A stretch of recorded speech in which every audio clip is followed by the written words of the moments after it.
Hey guys, it's Alyssa from Rags to Stitches. So excited you're joining me for Coffee Date this week. If you're new and you're just joining us for the first time, I just want to let you know that you are more than welcome to pick up and chat about this week's theme, or you can talk about last week's theme. I've been kind of picking themes each week, and then I talk about it, and then next week you guys talk about it. So we're always kind of a little bit of a week behind. So I was super excited to hear about everybody's beauty product choices last week, and I'm excited to hear what's on your heart this week with our currently post. And just know that you can vlog if you want to. You can write a post. No pressure. We're just glad that you're here and that you're joining us. So this week I had somebody ask me how I find time to balance the kind of everything that goes on, being a mom, being a wife, writing on the blog, and running Pollinate. And I will tell you that I really have no good way that I do it, and there are days when I completely mess up and I really don't have any balance whatsoever, and I find myself more on the stressed out side than kind of like the relaxed and got it all together side. But I will share some things of like what's been working for me and what's kind of helped me. So the first thing is starting a journal, and it can be posted. That journal can be Post-it notes. It can be an actual journal. It could be a notebook. It could be, you know, the notes section of your iPhone. Like, it doesn't, you know, need to be fancy. But anytime I have an idea, if I see something, I read about something, I'm watching something on TV and an idea sparks, or I'm having a conversation with a friend and something comes up, I'll write it down. And then I use those as inspirations for posts later. So that would be the first thing I would say, is to find a place where you can write down your ideas, because I guarantee you, you're probably getting these ideas all, even in the midst of your busy schedule. And so having that when you actually do have some time to sit down and write is going to make it go a whole lot faster.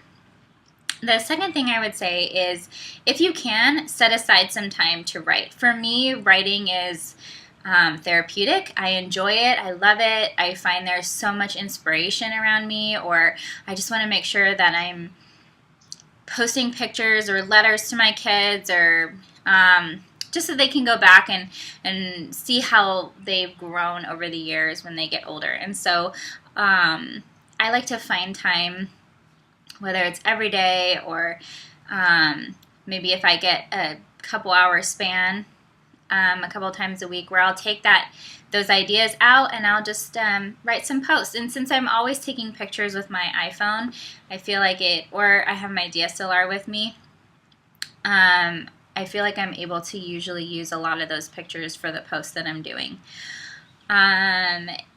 If you have weeks where you're really busy and you're just not inspired, I would tell you not to post. Just maybe don't post that week. Or, like, writing shouldn't be difficult, and it should be something that if you really want to do, you're going to find time to do in your schedule. But sometimes, even if you want to find time, there just isn't time to write. So take advantage of all those little moments. Sometimes if I have 10 or 15, 20 minutes for free, I'll start a post, and even if I don't finish it till later, I'll at least start it. Or if I have a handful of time and I have a handful of posts, I'll grab what I can, put together what I can, and maybe I have like 3 or 4 going at the same time sometimes.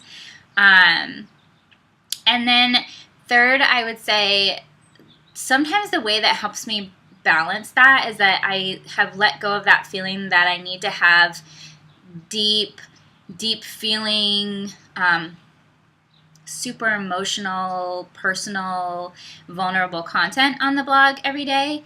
And that's not because it's not because I don't feel those things. It's just sometimes I'm just realizing that there are so many different things that are inspiring me. So some days I just want to share those things in a quick and easy post. Like if there's a belt that I saw that I love and I want to talk about it, or then I'll put it together with a collage of other accessories and post that, just so that you guys can kind of see what I'm loving right now.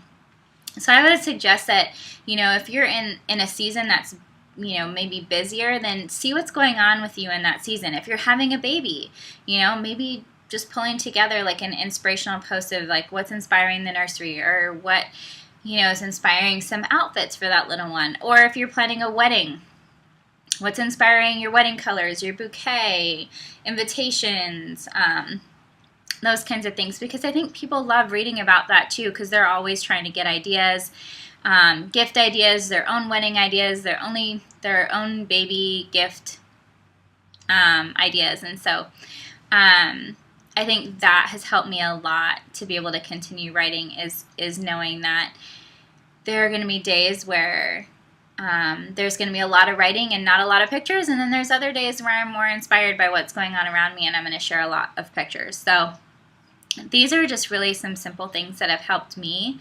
find time in my day. You know, there are some days where I will sit down for a couple hours and I'll write 3 or 4 posts because I have all those ideas, because I'm keeping that running list or that journal.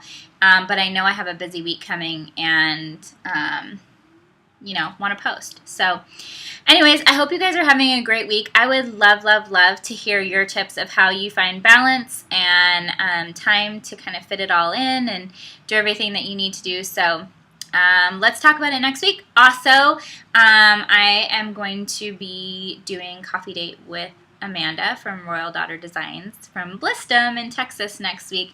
She and I are going to be roommates, so we're super excited about that. So if you have any questions or anything you want to know from us, be sure to leave it in the comments, and I will see you guys next week. Bye.